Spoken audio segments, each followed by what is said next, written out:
परम सत्कारयोग सतगुरु जी के पावन दरबार में शोभत गुरु सवारी साध संगत जीओ, वाहिगुरु जी का खालसा वाहिगुरु जी की फतेह। साहिब श्री गुरु नानक देव जी महाराज की पावन रचना श्री जपजी साहिब का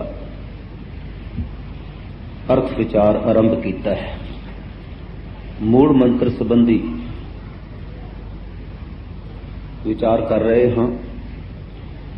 एक ओंकार सतनाम करता पुरख निर्भव निर्वैर अकाल मूर्त अजूनी सैभंग गुरप्रसाद। अज असी करता पुरख के संबंध में कुछ विचार करांगे। पिछली गल नूं थोड़े अखरां विच याद कर लईए। परमात्मा एक है ते वो एक रस व्यापक है, एक सार है। उस दी होंद एग्जिस्टेंस नाम सजीवी है। हुण सतगुरु सच्चे पातशाह इस गल की चर्चा करते हैं कि यह जिहड़ी सृष्टि है, ये जिहड़ा संसार है, ये उस वाहिगुरु अकाल पुरख ने ब्रह्म ने आप बनाया है। लोगों की विचार ये रही है, मैं कल भी जिक्र किया सी कि वो कहते हैं कि जे परमात्मा ये सब कुछ आप बनाउण लग पिया तो फिर परमात्मा तो आलूद हो जाएगा, लिबड़ जाएगा, हथ गंदे हो जाएंगे। जिस तरह कोई मालक मकान बनाता है तो मजदूर ला लेंदा है, कारीगर ला लेंदा, आप सिर्फ पैसा खर्च करता है। वो समझते हैं भी परमात्मा इस तरह का मालक है, दूर बैठा आर्डर करता है, नौकर चाकर काम करते हैं ते परमात्मा के अपने हाथ जड़े ने वो बिल्कुल इस तो बाहर ने। इसे कल्पना करके ब्रह्मा विष्णु महेश ते होर कई किस्म के देवते जड़े सी वो कल्पना विच लियांदे गए, सिर्फ इसलिए ब्रह्म नूं बचाउण वास्ते कि किते उहदे हथ ना लिबड़ जाण। पर गुरमत यह गल नहीं मनदी। सतगुरु कहते हैं कि वाहिगुरु अकाल पुरख आप ये काम करता है, इस करके वो कहते हैं वो करता है, वो इस सृष्टि का करता है। साहिब श्री गुरु गोबिंद सिंह जी महाराज कहते ने बिन करतार न किरतम मानो। करतार ही इस सृष्टि नूं रचन वाला है ते होर कोई है नहीं। इस करके किसी नूं भी उसकी जिहड़ी किरतम है, उसकी जिहड़ी रचना है, उसनूं तुसीं ना मनो, उसकी पूजा ना करो, क्योंकि वह रचना उसदे हथ की खेड़ है। जदों जी चाहेगा ढा देगा, जदों जी चाहेगा बना लेगा। इस करके सतगुरु सच्चे पातशाह ने सिख नूं यह निश्चा दवाया है कि इस सब कुछ का करता जो कुछ संसार विच हो रहा है परमात्मा आप है। एक गल याद रखनी, दुनिया विच भी करते हैं। कोई लकड़ का काम कर रहा, कोई लोहे का काम कर रहा, कोई सोने का काम कर रहा, कोई कपड़े का काम कर रहा, करते ने सारे, किरतजू करते ने। पर मैं किसी की दुकान तो थोड़ा फर्नीचर लै आवां, अवल तो उन्हें आप बनाया नहीं होना, वो बनाया भी किसी होर ने होना, उसनूं भी नहीं पता भी किन बनाया। उसदे करते नूं, उसदे कारीगर नूं, जिहड़ा उसका कारपेंटर है, उसनूं कोई पता नहीं मेरी कुर्सी कित्थे पई है, उसदी लत्त टुट गई है कि नहीं टुट गई, वो साबित है या टुटी हुई, उन्हें कोई पता नहीं। करता है वो, लेकिन उस करते नूं अपनी जिहड़ी क्रिएशन है, उसदी जिहड़ी किरत है, उसदा राही जिन्ना भी पता नहीं। ना किसी टेलर नूं, ना किसी कारपेंटर नूं, ना किसी गोल्ड स्मिथ नूं, किसी नूं कोई पता नहीं कि मेरी जिहड़ी किरत है उसदे नाल की हो रहा है। वो गंदी है, चंगी है, टुट गई है, भज गई है, सड़ गई है, कोई पता नहीं। लेकिन परमात्मा इस तरह का करता नहीं है, इस तरह का करता नहीं है कि उन्होंने अपनी किरत का पता ही कोई नहीं। कई मनुख इस भुलेखे च ने भी उन्होंने साडा की पता, असीं की कर रहे हैं, झूठ बोल रहे हैं कि सच बोल रहे हैं, कोई पता नहीं। लेकिन सतगुरु कहते ने कि परमात्मा इस तरह का करता नहीं है। माफ करना, परमात्मा ते दूर की गल, असीं कहने गुरु भी नहीं जानता, उसनूं भी कोई पता नहीं। हालांकि गुरु ते परमात्मा विच कोई फर्क नहीं, अंतर नहीं है। पार ब्रह्म गुर नाही भेद। पर असीं इत्थे भी झूठ बोलते हैं, कुफर कई कुछ करते हैं, गुरुद्वारे विच भी, गुरुद्वारे बाहर भी, दुकान ते भी, क्योंकि असीं कहने परमात्मा नूं कोई पता नहीं, वो किते दूर बैठा है। इसे करके साडी सधारण बोली विच गल आउंदी है, कहंदे उतला ही जाने भी वो तां बहुत परे, साडे नेड़े नहीं है। मैं एक कहानी पढ़ी है, कहंदे ने कोई किसी पिंड विच वैस्ट दी पश्चिम दी कहानी है, जिद्दां अपने रामलीला हुंदी है, नाटक हुंदे ने, इत्थे भी हुंदे ने। कोई नाटक कंपनी जिहड़ी सी ना, वो नाटक कर रही है, बड़ी प्रशंसा हो रही है भी बड़ा वधिया नाटक है, ड्रामा बहुत वधिया है। ते उस पिंड का जिहड़ा चर्च का पादरी है, किसी भी धार्मिक मंदिर का, धार्मिक चर्च का कह लो, गुरुद्वारे का कह लो, कोई फर्क नहीं पैंदा, कहानी है बंदे नूं समझाउण लई। उन्हें भी चर्चा सुनी, उहदा भी चित कीता भी ड्रामा वेखां। पर लोग समाज इस तरह का कि जे पादरी ड्रामा वेखण चला गया तो लोगों ने कहना भी लै ये काहदा पादरी है, ये तो माड़ी गल है। खुद माड़ी कर रहे ने, कोई इतराज नहीं, जो वो चला जाएगा तो फिर ज्यादा इतराज है। उन्हें उस ड्रामा कंपनी के मैनेजर नूं चिट्ठी लिखी, कहने लगा भी मैं देखना चाहना, पर समाज में मेरी बड़ी प्रतिष्ठा है, कोई लुकवा चोर रस्ता जिथे लोगों को कोई पता ना लगे, मैं चोरी आवां, वेख के चोरी चला जावां, लोग समझन भी ठीक ठाक है। इस सारे बंदे इदा करते, चोरी के रस्ते सारे ने रखे हुए ने, कोई किसी कमाश में, किसी कर्म में, कुछ ना कुछ भी बंदे की हालत बड़ी माड़ी है।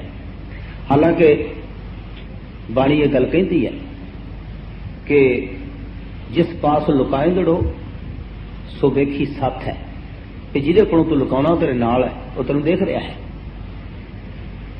उन्हें जवाब दिता मैनेजर ने, वो कहने लगा भी ये तो प्रॉब्लम ही कोई नहीं, साडे कोल ते नित इहो जिहे प्रतिष्ठित बंदे हर शहर च मिलते हैं, सानू जिहड़े चोरी वेख के ते चले जाते हैं, असीं उन्हां दा स्पैशल अरेंजमेंट किया होया।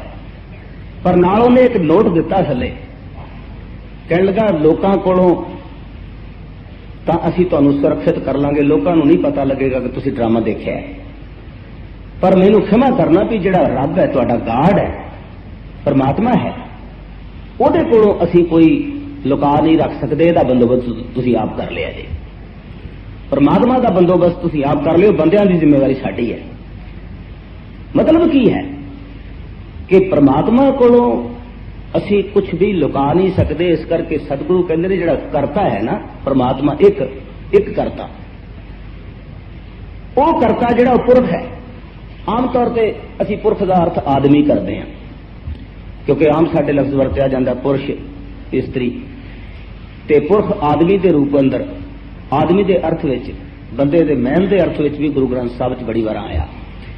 लेकिन ये जो मंगलाचरण मूल मंत्र के अंदर पुरख शब्द है, ये आदमी के अर्थां विच नहीं आया। इस पुरख का अर्थ है व्यापक शक्ति, परमात्मा की व्यापक आत्मा। विद्वाना ने, क्योंकि संस्कृत तो आया लफ्ज है, ते संस्कृत के कोश विच इहदे अर्थ किते ने पूरी शेतायती पुरुषा, भी जिहड़ा सारियां थावां ते लेटिया होया है, कोई जगह ऐसी नहीं जिहदे विच वो परमात्मा हाजिर ना होवे। इस करके सतगुरु कहते हैं भी वो जिहड़ा करता है ना, वो अपनी इस रचना दे विच व्यापक है। कोई जीव जंतु ऐसा नहीं जिहदे अंदर परमात्मा ना होवे। इत्थों तक पत्थर, वनस्पति, जितनी भी रचना है, कीट पतंग कुरंग भजंगम भूत भविख भगवान बनाए, ये सब कुछ जो कुछ भी है, पढ़ते हैं असीं बाणी च, इहदे बड़े प्रमाण ने कि सब में जोत, जोत है सोए। इत्थे तुसीं डिस्क्रिप्शन नहीं कर सकते कि सिर्फ बंदियां लई यह गल कही कि बंदियां च जोत हैगी है। सब में जिन्नी टोटैलिटी है, जिन्ना संसार है, जितनी क्रिएशन है, इस सारी दे अंदर उस परमात्मा की सत्ता काम करती है। इस करके सतगुरु कहते हैं कि वो जिहड़ा करता है वो व्यापक है, उसनूं तुसीं किसी थां तो भी लांभे नहीं कर सकते। ਤੇ ਨਾ ਉਹਦਾ ਅਧਿਕਾਰ ਖੋ ਸਕਦੇ ਹੋ ਵੀ ਉਹਦਾ ਅਸੀਂ ਅਧਿਕਾਰ ਖੋ ਲਈਏ, ਕਹੀਏ ਵੀ ਤੂੰ ਗੁਰਦੁਆਰੇ ਜਿੱਤੇ ਕਰਤਾ ਹੈਗਾ, ਇੱਥੇ ਮੇਰੀ ਦੁਕਾਨ ਤੇ ਨਹੀਂ। ਭੁਲੇਖਾ ਹੈ ਕਈ ਵਾਰੀ ਅਸੀਂ ਕਹਿ ਦਿੰਦੇ ਆ, ਕਹਿੰਦੇ ਭਾਈ ਦੇਖ ਗੁਰਦੁਆਰਾ ਹੈ, ਇੱਥੇ ਝੂਠ ਨਾ ਬੋਲ, ਤੂੰ ਇੱਥੇ ਠੱਗੀ ਨਾ ਕਰ। ਤੇ ਉਹਨੂੰ ਬੰਦਾ ਪੁੱਛੇ ਵੀ ਬਾਹਰ ਦੁਕਾਨ ਤੇ ਪ੍ਰਮਾਤਮਾ ਨਹੀਂ, ਬਾਹਰ ਸੜਕ ਤੇ ਪ੍ਰਮਾਤਮਾ ਨਹੀਂ, ਉੱਥੇ ਕਿਹੜਾ ਲਾਇਸੈਂਸ ਮਿਲ ਗਿਆ ਵੀ ਇੱਥੇ ਤੂੰ ਕਰ ਲੈ ਉੱਥੇ ਨਾ ਕਰੀ। ਇਹ ਤੇ ਐਵੇਂ ਆਪਣੇ ਮਨ ਨੂੰ ਦਿਲਾਸਾ ਦੇਣ ਦੀਆਂ ਗੱਲਾਂ ਨੇ, ਬਹਾਨੇ ਹਨ, ਐਸਕੇਪਸ ਨੇ, ਹੋਰ ਕੁਝ ਨਹੀਂ ਹੈ। ਇਸ ਕਰਕੇ ਸਤਿਗੁਰੂ ਸੱਚੇ ਪਾਤਸ਼ਾਹ ਕਹਿੰਦੇ ਨੇ ਕਿ ਵਾਹਿਗੁਰੂ ਅਕਾਲ ਪੁਰਖ ਇਸ ਸ੍ਰਿਸ਼ਟੀ ਦਾ ਵਿਆਪਕ ਕਰਤਾ ਹੈ, ਦੇ ਜ਼ਰੇ ਜ਼ਰੇ ਦੇ ਅੰਦਰ ਏਕਲ ਮਾਟੀ ਕੁੰਚਰ ਚੀਟੀ ਭਾਂਜਨ ਹੈ ਬਹੁ ਨਾਨਾ ਰੇ, ਅਸਥਾਵਰ ਜੰਗਮ ਕੀਟ ਪਤੰਗਮ, ਇਹਨਾਂ ਸਾਰਿਆਂ ਦੇ ਅੰਦਰ ਵਾਹਿਗੁਰੂ ਅਕਾਲ ਪੁਰਖ ਜਿਹੜਾ ਹੈ ਉਹ ਵਿਆਪਕ ਹੈ। ਕੋਈ ਚੀਜ਼ ਐਸੀ ਨਹੀਂ ਵੀ ਜਿਹਦੇ ਅੰਦਰ ਉਹਦੀ ਸੱਤਾ ਕੰਮ ਨਹੀਂ ਕਰਦੀ। ਇੱਥੋਂ ਤੱਕ ਕਿ ਮਨੁੱਖ ਦੀ ਆਪਣੀ ਜ਼ਿੰਦਗੀ ਜਿਹੜੀ ਹੈ, ਅਸੀਂ ਕਹਿੰਦੇ ਇਹਦੇ 'ਚ ਇੱਕ ਰੂਹ ਹੈ, ਇੱਕ ਆਤਮਾ ਹੈ, ਲੇਕਿਨ ਇਸ ਸਰੀਰ ਦੇ ਅੰਦਰ ਕਈ ਛੋਟੇ ਛੋਟੇ ਕੀਟਾਣੂ ਹਨ, ਉਹਨਾਂ ਦੀਆਂ ਵੱਖਰੀਆਂ ਸ਼ਕਤੀਆਂ ਨੇ। ਉਹ ਰੋਜ਼ ਮਰਦੇ ਆ, ਰੋਜ਼ ਜੰਮਦੇ। ਸਾਡੇ ਸਾਹ ਨਾਲ ਕਿਤਨੇ ਮਰਦੇ ਹਨ, ਸਾਡੇ ਸਾਹ ਨਾਲ ਕਿਤਨੇ ਜੰਮਦੇ ਹਨ, ਸਾਡੇ ਖੂਨ ਦੇ ਅੰਦਰ ਕਿਤਨੇ ਮਰਦੇ ਹਨ, ਕਿਤਨੇ ਜੰਮਦੇ ਹਨ। ਇਹ ਜਿਹੜੀ ਜੀਵਨ ਦੀ ਸੂਖਸ਼ਮ ਗਤੀ ਹੈ, ਇਹਦੇ ਸੰਬੰਧ ਵਿੱਚ ਮਨੁੱਖ ਨੂੰ ਅਹਿਸਾਸ ਨਹੀਂ, ਮਨੁੱਖ ਨੂੰ ਗਿਆਨ ਨਹੀਂ। ਇਸ ਕਰਕੇ ਕਦਮ ਕਦਮ ਤੇ ਇਹ ਕਹਿੰਦਾ ਹੈ ਕਿ ਮੈਂ ਹਾਂਜੀ ਕਰਤਾ, ਮੈਂ ਸਭ ਕੁਝ ਕਰ ਰਿਹਾ ਤੇ ਮੈਂ ਆਹ ਕਰ ਸਕਦਾ, ਮੈਂ ਬਦਲ ਸਕਦਾ। ਇੱਥੋਂ ਤੱਕ ਕਿ ਧਰਮ ਦੇ ਰਸਤੇ ਉੱਤੇ ਤੁਰਨ ਵਾਲੇ ਮਨੁੱਖ ਵੀ ਜਿਹੜੇ ਨੇ, ਜਿਹੜੇ ਆਪਣੇ ਆਪ ਨੂੰ ਕਹਿੰਦੇ ਵੀ ਬਹੁਤ ਧਾਰਮਿਕ ਆ ਅਸੀਂ, ਤੇ ਜਿਨ੍ਹਾਂ ਨੂੰ ਮਾਨਤਾ ਮਿਲੀ ਹੈ ਸਮਾਜ ਵਿੱਚ ਵੀ ਇਹ ਧਾਰਮਿਕ ਨੇ, ਬ੍ਰਹਮ ਗਿਆਨੀ ਨੇ, 1008 ਨੇ, 108 ਨੇ, ਉਹ ਵੀ ਕਈ ਵਾਰੀ ਤੁਸੀਂ ਵੀ ਦੇਖਦੇ ਹੋ, ਮੈਂ ਵੀ ਦੇਖਦਾ, ਕਹਿੰਦੇ ਫਲਾਣੇ ਨੂੰ ਮੈਂ ਅਰਦਾਸ ਕੀਤੀ ਪੁੱਤ ਦਿੱਤਾ, ਮੈਂ ਨਾ ਅਰਦਾਸ ਕਰਦਾ ਉਹਦਾ ਕੰਮਕਾਰ ਠੱਪ ਸੀਗਾ। ਮਾਫ ਕਰਨਾ, ਇਹ ਧਾਰਮਿਕ ਬੰਦੇ ਨਹੀਂ ਹਨ, ਇਹਨਾਂ ਨੂੰ ਧਰਮ ਦਾ ਕੋਈ ਪਤਾ ਨਹੀਂ। ਜੇ ਧਾਰਮਿਕ ਹੁੰਦੇ ਤੇ ਕਦੇ ਇਸ ਤਰ੍ਹਾਂ ਦੀ ਗੱਲ ਨਾ ਕਰਦੇ, ਕਿਉਂਕਿ ਧਰਮ ਤਾਂ ਇਸ ਗੱਲ ਤੋਂ ਬਹੁਤ ਉਤਾਂ ਚਲਾ ਜਾਂਦਾ ਹੈ। ਕਬੀਰ ਕਹਿੰਦੇ ਨੇ, ਕਬੀਰ ਸਾਹਿਬ ਨੇ ਆਪਣੇ ਸ਼ਲੋਕਾਂ ਦੇ ਅੰਦਰ ਇੱਕ ਗੱਲ ਚਰਚਾ ਵਿੱਚ ਲਿਆਂਦੀ ਹੈ। ਉਹ ਕਹਿੰਦੇ ਨੇ, ਜੋ ਮੈਂ ਚਿਤਮੋ ਨਾ ਕਰੈ ਕਿਆ ਮੇਰੇ ਚਿਤਵੈ ਹੋਏ। ਕਹਿੰਦੇ ਨੇ ਜੋ ਕੁਝ ਮੈਂ ਸੋਚਦਾ ਵੀ ਆ ਹੋ ਜਾਏ, ਕਹਿੰਦੇ ਨੇ ਮੈਂ ਉਹ ਪ੍ਰਮਾਤਮਾ ਨਹੀਂ ਕਰਦਾ, ਉਹ ਮੇਰਾ ਕੋਈ ਗੁਲਾਮ ਹੈ, ਮੇਰਾ ਕੋਈ ਸੇਵਕ ਹੈ, ਦਾਸ ਹੈ। ਕਹਿੰਦੇ ਨੇ ਜੋ ਮੈਂ ਚਿਤਵਦਾ ਹਾਂ ਉਹ ਨਹੀਂ ਕਰਦਾ। ਫਿਰ ਕਹਿੰਦੇ ਨੇ ਕਿਆ ਮੇਰੇ ਚਿਤਵੇ ਹੋਏ, ਮੇਰੇ ਚੇਤੇ ਕਰਨ ਨਾਲ, ਮੇਰੇ ਕਹਿਣ ਨਾਲ, ਮੇਰੇ ਵਿਚਾਰ ਨਾਲ ਪੈਦਾ ਹੋ ਜਾਏ, ਦੁਨੀਆ ਆ ਹੋ ਜਾਏ, ਉਹ ਹੋ ਜਾਏ, ਕੀ ਹੋਏਗਾ? ਕੁਛ ਵੀ ਨਹੀਂ ਹੋਏਗਾ। ਆਪਣਾ ਚਿਤਵਿਆ ਹਰ ਕਰੇ ਜੋ ਮੇਰੇ ਚਿਤ ਨਾ ਹੋਏ। ਕਹਿੰਦੇ ਪਰਮਾਤਮਾ ਉਹ ਕੁਝ ਕਰਦਾ ਹੈ ਜਿਹੜਾ ਮੇਰੇ ਚਿੱਤ ਚੇਤੇ ਵਿੱਚ ਵੀ ਨਹੀਂ ਹੈ। ਪਰਮਾਤਮਾ ਸਾਡੀ ਪਲੈਨਿੰਗ ਨਾਲ ਨਹੀਂ ਚੱਲ ਰਿਹਾ, ਉਹਦੀ ਆਪਣੀ ਪਲੈਨਿੰਗ ਹੈ, ਔਰ ਅਸੀਂ ਪ੍ਰਚਾਰ ਕਰਦੇ ਹਾਂ। ਮੈਂ ਕਈ ਵਾਰੀ ਮੱਥੇ ਤੇ ਹੱਥ ਮਾਰਦਾ ਕਿ ਸਾਡੀ ਸਿੱਖ ਸੋਚ ਨੂੰ ਵੀ ਕੀ ਹੋ ਗਿਆ। ਅਸੀਂ ਸ੍ਰੀ ਗੁਰੂ ਗ੍ਰੰਥ ਸਾਹਿਬ ਨੂੰ ਇਮਾਨਦਾਰੀ ਨਾਲ ਪੜ੍ਹਦੇ ਨਹੀਂ, ਵਿਚਾਰਦੇ ਨਹੀਂ। ਕਹਿੰਦੇ ਨੇ ਫਲਾਣੇ ਨੇ ਰੱਬ ਨੂੰ ਵਸ ਕਰ ਲਿਆ। ਮਾਫ ਕਰਨਾ, ਰੱਬ ਕੋਈ ਘੋੜਾ ਹੈ, ਬਾਂਦਰ ਹੈ, ਹਾਥੀ ਹੈ, ਸੱਪ ਹੈ, ਜਿਹੜਾ ਕੰਟਰੋਲ। ਜੇ ਇੱਕ ਬੰਦੇ ਨੇ ਰੱਬ ਵਸ ਕਰ ਲਿਆ, ਬਾਕੀ ਦੁਨੀਆ ਦਾ ਕੀ ਬਣੇਗਾ? ਕਦੇ ਸੋਚਿਆ ਕਿਸੇ ਨੇ? ਅਸੀਂ ਰੱਬ ਨੂੰ ਇੱਕ ਛੋਟਾ ਜਿਹਾ ਖਿਡੌਣਾ, ਇੱਕ ਯੰਤਰ, ਇੱਕ ਮਕੈਨੀਕਲ ਮਸ਼ੀਨ ਸਮਝਦੇ ਆ ਵੀ ਜਿਹੜਾ ਜਿਹਦਾ ਹੋਲਡ ਕਿਸੇ ਬੰਦੇ ਨੇ ਕਰ ਲਿਆ, ਉਹ ਸਵਿਚ ਆਨ ਕਰੇਗਾ ਤੇ ਚੱਲੇਗੀ, ਸਵਿਚ ਆਫ ਕਰੇਗਾ ਤੇ ਬੰਦ ਹੋ ਜਾਏਗੀ। ਐਸੀ ਬਾਤ ਨਹੀਂ ਹੈ। ਤੇ ਰੱਬ ਦੀ ਹਸਤੀ ਨੂੰ ਛੁਟਿਆਉਣ ਦੀ ਗੱਲ ਹੈ। ਪੁਰਾਣਾਂ ਦੀਆਂ 18 ਪੁਰਾਣਾਂ ਦੀਆਂ ਇਤਨੀਆਂ ਕਹਾਣੀਆਂ ਮੌਜੂਦ ਨੇ ਕਿ ਜਿੱਥੇ ਇਹਨਾਂ ਦੇਵੀ ਦੇਵਤਿਆਂ ਨੂੰ ਵੀ ਭਾਜੜ ਪਈ ਰਹਿੰਦੀ ਹੈ, ਇੱਕ ਦੂਜੇ ਦੇ ਖਿਲਾਫ ਇਹੋ ਲੜਦੇ ਨੇ ਜਿਵੇਂ ਸਧਾਰਨ ਸਟਰੀਟ ਕੁਰਲ ਬੰਦੇ ਕਰਦੇ ਆ, ਇਦਾਂ ਲੜਦੇ ਨੇ। ਇੰਦਰ ਨੂੰ ਹਮੇਸ਼ਾ ਖਤਰਾ ਰਹਿੰਦਾ ਮੇਰਾ ਕੋਈ ਸਿੰਘਾਸਣ ਨਾ ਖੋਹ ਲੈ, ਮੇਰੀ ਕੋਈ ਜਨਾਨੀ ਨਾ ਕੱਢ ਕੇ ਲੈ ਜਾਏ। ਕਦੇ ਇਹਨਾਂ ਪੁਰਾਣਾਂ ਦੀਆਂ ਕਹਾਣੀਆਂ ਪੜ੍ਹ ਕੇ ਤੇ ਵੇਖੋ। ਆਮ ਮਨੁੱਖਾਂ ਨਾਲੋਂ ਵੀ ਕਈ ਗੱਲਾਂ ਬਿਲਕੁਲ ਨੀਵੀਆਂ ਨੇ, ਪਰ ਸਾਨੂੰ ਕਿਉਂਕਿ ਗਿਆਨ ਨਹੀਂ, ਪਤਾ ਨਹੀਂ, ਇਸ ਕਰਕੇ ਅਸੀਂ, ਜੇ ਸਾਨੂੰ ਇਹ ਸੋਝੀ ਹੋਵੇ ਸ੍ਰੀ ਗੁਰੂ ਗ੍ਰੰਥ ਸਾਹਿਬ ਵਿੱਚ ਬਹੁਤ ਕੁਝ ਮੌਜੂਦ ਹੈ, ਅਸੀਂ ਪੜ੍ਹੀਏ, ਸਮਝੀਏ, ਵਿਚਾਰੀਏ, ਤਾਂ ਇਹ ਭੁਲੇਖੇ ਸਾਡੀ ਜ਼ਿੰਦਗੀ 'ਚ ਨਹੀਂ ਆ ਸਕਦੇ। ਕਿਉਂਕਿ ਗਿਆਨ ਹੀ ਹੈ ਜਿਹੜਾ ਮਨੁੱਖ ਦੀ ਅਗਿਆਨਤਾ ਨੂੰ ਨਾਸ਼ ਕਰਕੇ ਮਨੁੱਖ ਦੀ ਜ਼ਮੀਰ ਨੂੰ ਰੌਸ਼ਨ ਕਰਦਾ ਹੈ। ਇਸੇ ਕਰਕੇ ਤੇ ਸਤਿਗੁਰੂ ਕਹਿੰਦੇ ਨੇ ਜੇ 100 ਚੰਦਾ ਉਗਵੇ ਸੂਰਜ ਚੜ੍ਹੇ 1000। ਕਹਿੰਦੇ ਨੇ ਸੈਂਕੜੇ ਚੰਦਰਮੇ ਉਗ ਪੈਣ, ਹਜ਼ਾਰਾਂ ਸੂਰਜ ਚੜ੍ਹ ਪੈਣ, ਇੱਥੇ ਚਾਨਣ ਹੁੰਦਿਆਂ, ਇਤਨੀ ਬਾਹਰ ਦੀ ਰੋਸ਼ਨੀ ਹੋਣ ਦੇ ਬਾਵਜੂਦ ਕੀ ਹੋਏਗਾ? ਗੁਰਬਿਨ ਹੋਰ ਅੰਧਾਰ। अंदर अंधेरा रहेगा, अज्ञानता रहेगी, अंदर दे चानण नूं कोई प्रकाशित कर सकता है तो सिर्फ गुरु है। असीं पढ़दे सां ते सानूं पढ़ाया कि गुरु शब्द जिहड़ा है ये संस्कृत गृह धातु तो बनिया, ते गृह दा अर्थ होंदा निगल लेना, पख लेना, खा लेना। आखिर गुरु की करदा है? सिख दे अज्ञान नूं पख लैंदा है, सिख दे अज्ञान नूं खा लैंदा है ते ओदे अंदर ज्ञान दा प्रकाश करता है, ओनू ज्ञान दिंदा, चानण दिंदा है।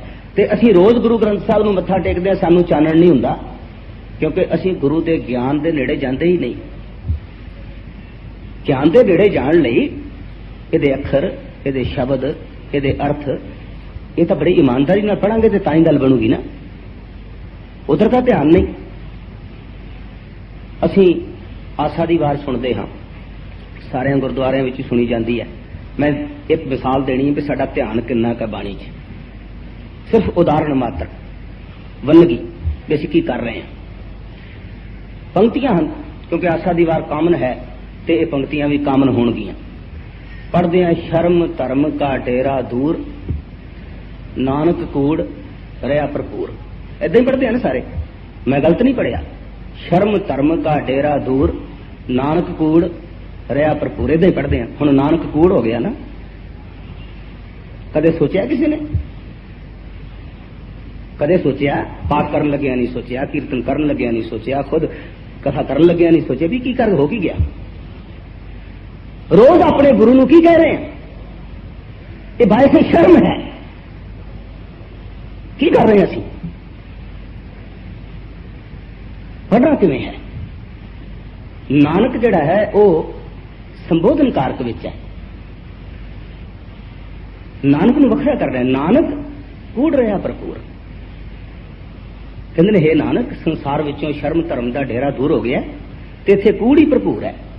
पर असीं पढ़दे हां नानक कूड़, की बनेगा? हालांकि उत्थे लिखण लग्या बहुत स्पष्ट है, नानक दा कक्का भुगता है, कूड़ दे डाड़े नूं औंकड़ है, दोने आपस में इकट्ठे नहीं पढ़े जा सकते। लेकिन किसी नूं कोई पता होवे इस गल दा ते तां है ना। असीं सारे दे सारे इस गुनाह दे जिम्मेवार हां, क्योंकि असीं इस बाणी नूं एवें समझ लिया भी चल ठीक है पत्ते ही उल्टाने की फर्क पैंदा। असीं पढ़िया विचारिया एक ओंकार सत नाम। हुण सत मैं पढ़दा हां, सत दे तत्ते नूं स्यारी पई हुई है। ये सत तत्ता मुक्ता भी आउंदा है गुरु ग्रंथ साहब च, ये सत तत्ते नूं औंकड़ भी आउंदा है, वखरे अर्थ ने उन्हां दे। ये सत स्यारी वाला संस्कृत लफ्ज सत्य तो बनया, वो जड़ा यही है स्यारी विच बदलिया। और जिथे भी ये सत परमात्मा वाची होवेगा, ये स्यारी सदा वास्ते कायम रहेगी, कदम नहीं टुटेगी। इसी तरह अगला अर्थ है नाम। नाम दे मम्मे नूं भी औंकड़ा प्रोनाउंसिएशन च उच्चारण विच नहीं आउंदा। ये नाम कदे स्यारी नाल भी आएगा, कदे मुक्ता भी आएगा, वो वखरियां वखरियां अवस्थावां हन व्याकरण दीयां जिन्हां विचों दी ये शब्द गुजरदा है। इत्थे एक वचन पुलिंग है, नाम मम्मे नूं औंकड़ है, इसका मतलब है परमात्मा की होंद, एग्जिस्टेंस ऑफ गॉड।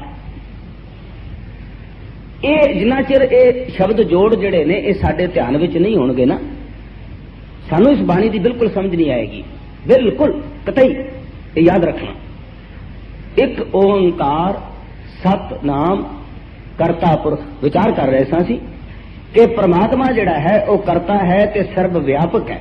सतगुरु गुरु पातशाह कहते रियासा दी वार विच पढ़दे हैं, असीं सुणदे हैं रोज, यह जग सच्चे की है कोठड़ी, सच्चे का विच वास। इस करके जो मनुख कहे भी मैं करता हाँ ते करता समझ के समझे भी जे मैं मर गया तो की बनेगा, जे मैं ना होया तो दुनिया किवें चलेगी। बंदे नूं फिक्र रहिंदा इसका। ते कबीर साहब का जिहड़ा श्लोक मैं तुहाडी सेवा च रखिया, उहदे बाद गुरु अमरदास साहब का श्लोक दर्ज है। उस गल की तशरीह व्याख्या लई, उस भाव नूं उजागर करने लई सतगुरु गुरु अमरदास पातशाह ने जिस वेले कबीर जी का यह श्लोक पढ़िया ते उन्होंने इहदे नाल एक होर श्लोक दर्ज किया, उन्होंने होर विस्तार दे के कहते ने चिंता भी आप कराए सी, अचिंत भी आपे दे, नानक सो साला ही है जे सबना सार करे। कहते साडा काम सिर्फ यह है, चिंता उस परमात्मा की है, उन्होंने वो जाने तो उसका काम जाने, अचिंत भी उसने परमात्मा ने सानू आप ही करना है। फिक्र तो रहत भी वही करेगा तो असीं होवांगे। इसलिए साडा काम की है, कहते ने साडा काम यह है कि उस वाहिगुरू अकाल पुरख की सिफत करनी, उसके गुण गाने, असी होर कुछ नहीं कर सकते। तो सतगुरु कहते ने वाहिगुरू अकाल पुरख करता पुरख है, व्यापक है, ते कोई मनुख, कोई देवी देवता, कोई अवतार पैगंबर उस करते तो ऊपर नहीं हो सकता। वो करता सब तो श्रेष्ठ है, सब तो